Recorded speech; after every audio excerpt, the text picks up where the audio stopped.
The next time the water truck came, it was driven by Mr. Pendanski, who also brought sack lunches. Stanley sat with his back against a pile of dirt and ate. He had a bologna sandwich, potato chips, and a large chocolate chip cookie. "How you doing?" asked Magnet. "Not real good," said Stanley.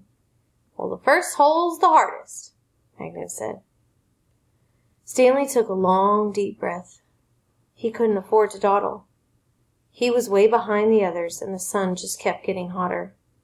It wasn't even noon yet, but he didn't know if he had the strength to stand up.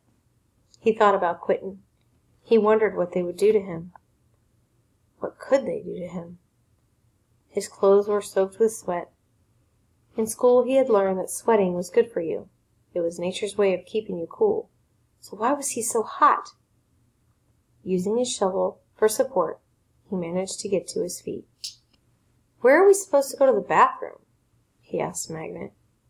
Magnet gestured with his arms to the great expanse around them. "Pick a hole, any hole," he said. Stanley staggered across the lake, almost falling over a dirt pile. Behind him he heard Magnet say, "But first make sure nothing's living in it." After leaving Myra's house, Elia wandered aimlessly through the town until he found himself down by the wharf. He sat on the edge of a pier and stared down into the cold, black water. He could not understand how Myra had trouble deciding between him and Igor. He thought she loved him.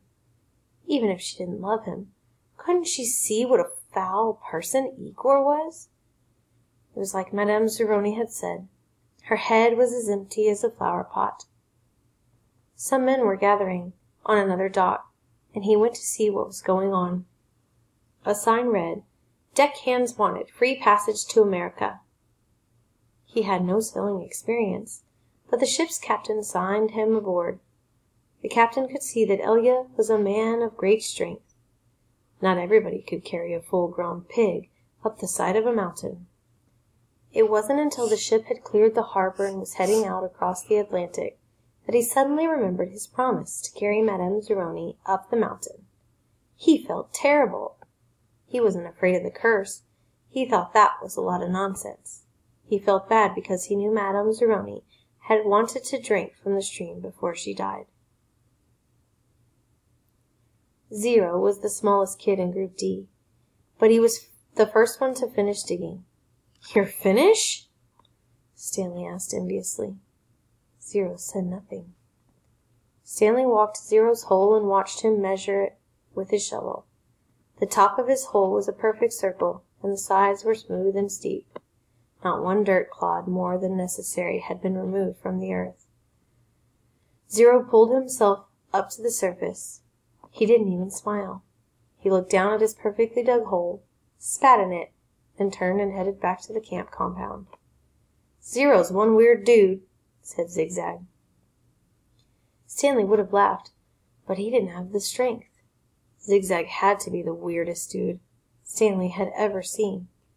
He had a long, skinny neck and a big round head, with wild, frizzy blonde hair that stuck out in all directions. His head seemed to bob up and down on his neck like it was on a spring. Armpit was the second one to finish digging. He also spat into his hole before heading back to the camp compound. One by one, Stanley watched each of the boys spit into his hole and return to the camp compound. Stanley kept digging. His hole was almost up to his shoulders, although it was hard to tell exactly where ground level was because his dirt piles completely surrounded the hole. The deeper he got, the harder it was to raise the dirt up out of the hole. Once again he realized he was going to have to move the piles. His cap was stained with blood from his hands. He felt like he was digging his own grave. In America, Elia learned to speak English. He fell in love with a woman named Sarah Miller.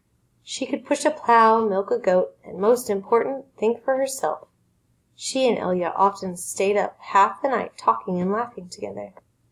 Their life was not easy. Elia worked hard, but bad luck seemed to follow him everywhere. He always seemed to be in the wrong place at the wrong time.